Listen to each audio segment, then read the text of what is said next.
Christian life was not meant to be walked alone.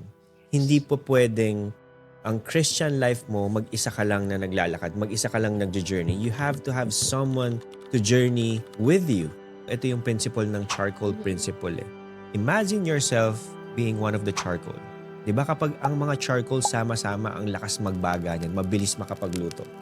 But imagine mo, tanggalin mo yung isang charcoal, set aside mo mag-isa. Hindi na siya ganun ka lakas yung baga. Eventually, it will die down. Yun yung importance ng having a small group. Kasi those people will encourage you first thing. Those people will call you out kapag hindi na maganda yung ginagawa mo. Kapag it's not aligned or you are actually, let's say, living in sin. And ito rin kasi yung magpe-praise sa'yo. Na ito yung mag-encourage tayo sa'yo na, hey, I know marami kang pinagdadaanan. Let me remind you that whatever you are going through, it's not permanent. You are just going through it. So very important sa amin ni Camille yung accountability group.